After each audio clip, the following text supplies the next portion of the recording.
Caríssimo Sr. Presidente, senhoras e senhores deputados, os transportes marítimos e aéreos são neste momento um dos factores mais decisivos para o desenvolvimento económico e para a coesão social da região autónoma da Madeira.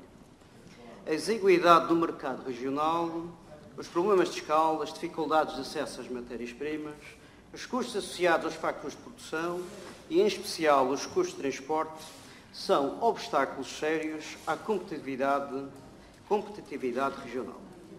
Passados estes anos, e não obstante todos os investimentos e também perdas de receita operacionalizados pelos sucessivos executivos nos portos marítimos e nas infraestruturas aeroportuárias, os cidadãos e as empresas continuam a padecer de elevados custos de transporte de passageiros e de mercadorias. É esta a triste realidade 600 anos após o descobrimento destas ilhas e que se revela no infortúnio do desenvolvimento económico e social das populações insulares e que esteve na opção pelo título deste debate Ilhas Desafortunadas. Excelentíssimas senhoras e senhores deputados, o JBP todos os anos tem concretizado nesta Casa a realização de 2 debates de caráter potestativo, nomeadamente sobre temas de enfoque relevantes do ponto de vista regional, e considerou prioritários para esta sessão o debate sobre a saúde e este que agora discutiremos sobre os transportes, que constitui uma área pela qual temos vindo a incidir a nossa intervenção. A matéria em discussão é vasta, com temas que passam, entre outros, pela operacionalização da Lei da Cabotagem Marítima. Estamos a falar do Decreto-Lei número 7 de 2006, que neste momento está a ser negligenciada por sucessivos governos, que passa também pelas infraestruturas portuárias, taxas portuárias, pela aplicabilidade do subsídio social de mobilidade, área aérea e marítima, pelo prometido ferro Madeira Continente, pelos custos de transporte e das infraestruturas aeroportuárias, taxas conexas e pela ausência de um plano de contingência efetivo. Mas vejamos, em primeiro lugar, a inexistência do Observatório de Informação, um órgão fundamental para o conhecimento permanente dos tráfegos e eventuais lacunas e desvios na relação do transporte marítimo. A citada Lei de Cabotagem Marítima previa a existência deste órgão com o objetivo de recolher informações sobre obrigações de serviço público e sobre o nível de serviço disponibilizado à economia regional. A transparência era fundamental neste processo, pois, sendo um aspecto de vital importância para a região, nomeadamente a identificação de eventuais situações de perturbação do mercado e sugestões de medidas para a sua correção, é verdade que este observatório nunca foi concretizado na prática. E diga-se que nunca houve vontade política.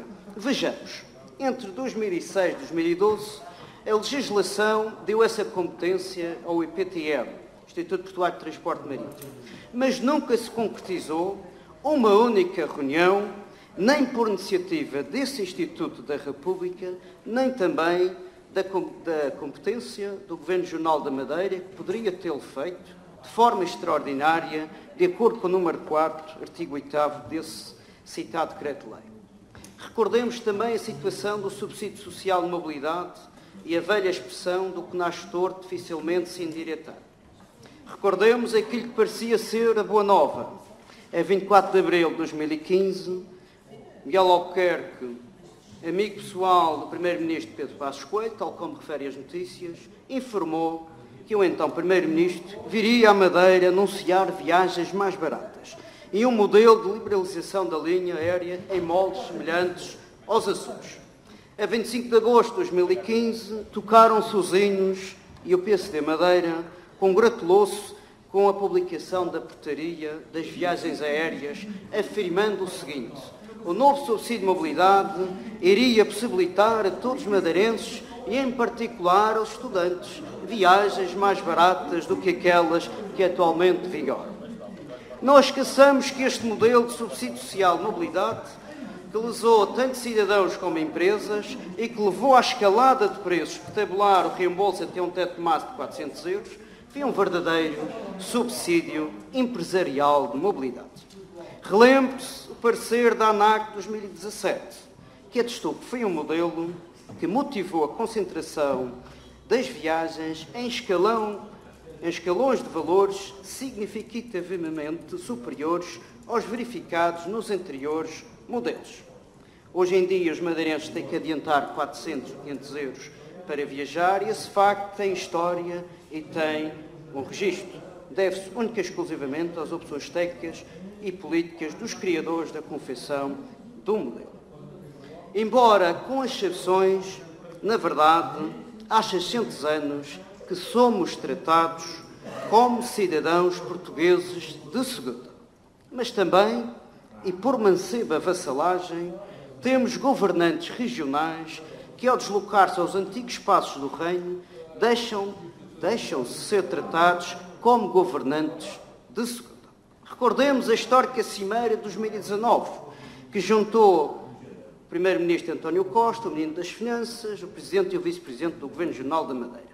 Dessa reunião, para discutir assuntos prementes, tais como a mobilidade aérea e marítima, o Presidente do Governo Regional afirmou o seguinte: foi uma reunião cordial, correu muito bem. E constatamos, ambas as partes, a possibilidade de chegarmos a um entendimento relativamente aos dossiês pendentes. Sobre a mobilidade aérea, afirmou o interlocutor dessa reunião: vamos constituir rapidamente um grupo de trabalho para avançarmos com a possibilidade dos residentes da Madeira não terem de adiantar quantias muito elevadas que têm que fazer para viajar em território nacional. E o advérbio rapidamente está quase a prefazer 2 anos. E o que disse sobre o ferro, Miguel Albuquerque: vamos avançar também no que diz respeito à ligação marítima, com um estudo de mercado, no sentido de avaliarmos esta ligação. Portanto, senhoras e senhores deputados, a expressão vamos avançar com o estudo de mercado é um inequívoco compromisso, uma aliança conjunta entre Miguel Albuquerque e António Costa. É uma ação que implica fazer mover para a frente. É uma coligação de interesses, se quisermos, institucionais, ainda por concretizar. Ou seja, há um inequívoco compromisso de 2 governos, o da região e da República, e deste modo, apesar da propaganda imputar única e exclusivamente responsabilidades unilaterais a um único governo da República, a verdade é que o Governo Regional da Madeira aceitou de bom grado, mediante as declarações que ouvimos, esse acordo, essa aliança. Decidiu agir em representação do Executivo e avançar na participação deste estudo de mercado do ferro. Portanto, o Governo Regional da Madeira é tão cúmplice como o Governo da República neste dossiê. Além do mais, sobre este assunto, tanto o PSD como a CDS rejeitaram a 15 de 10 de 2020, nesta Casa, um projeto de resolução do JPP que recomendava ao Governo Regional da Madeira que criasse uma comissão de acompanhamento ao estudo de mercado para a ligação marítima entre a Madeira e o continente. Uma oportunidade, senhoras e senhores deputados, perdida, que seria uma oportunidade clara para reforçar e forçar o cumprimento dessa promessa. Como é que ficamos? Se há interesse, por que é que se rejeitam estes mecanismos no sentido de defender a continuidade territorial? Mas façamos, para terminar, uma reflexão de matérias de interesse eventualmente suscetíveis para este debate. Ponto 1. Falta cumprir o desconto à cabeça para as viagens aéreas entre a região e o território continental. Responsabilidade do Governo da República. Ponto 2. Falta cumprir a básica regulamentação para a extensão do subsídio social de mobilidade via marítima. Portaria que aguarda há 10 anos a sua regulamentação. Responsabilidade do Governo da República. Falta concretizar a redução dos custos de transporte de mercadorias para que se reflita ao preço consumidor. Responsabilidade dos governos, tem que haver pressão nesse aspecto. Ponto 4. Falta cumprir a promessa da ligação marítima anual férrea entre a Madeira e o território continental. responsabilidade dos governos, entre os quais todos os partidos que aqui estão, inclusivamente da oposição e quem está a governar. Ponto 5. Falta concretizar a redução das taxas aeroportuárias dos aeroportos mais caros de Portugal, tornando pouco competitivo. 6. Falta cumprir a operacionalização de um organismo de auditoria e de fiscalização referido em lei, que é o Observatório da Informação. 7.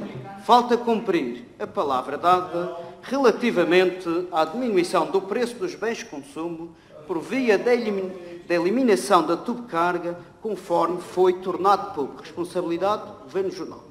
Falta cumprir o prometido e indispensável plano de contingência do aeroporto da Madeira, tal como preconiza o PDES. Os governantes que se entendam nesta matéria. Ponto 9. Falta cumprir a promessa do concurso público internacional para a concessão da exploração do Porto do Cancelo e do Porto Santo, tal como foi prometido por Miguel Albuquerque.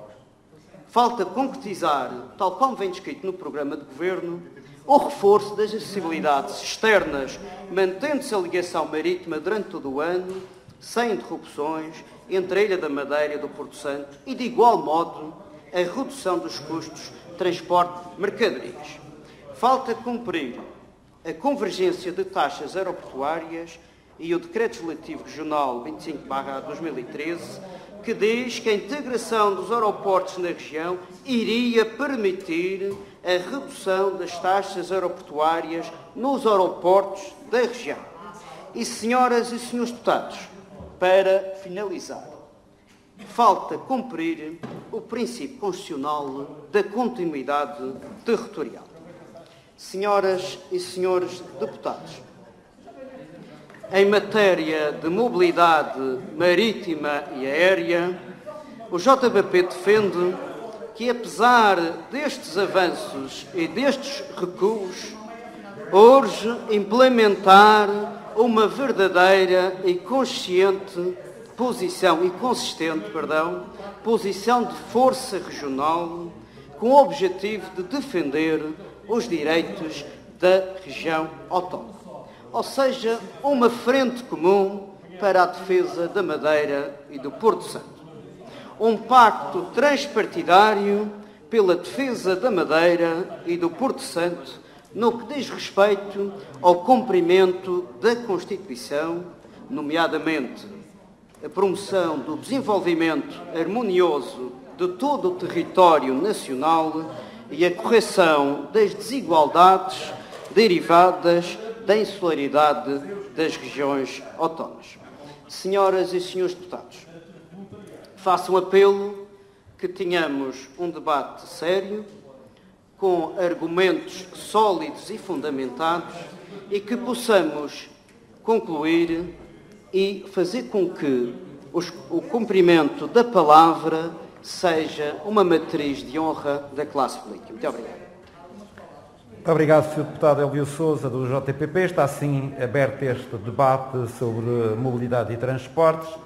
Para uma intervenção, tem agora a palavra o Sr. Vice-Presidente do Governo Regional da Madeira.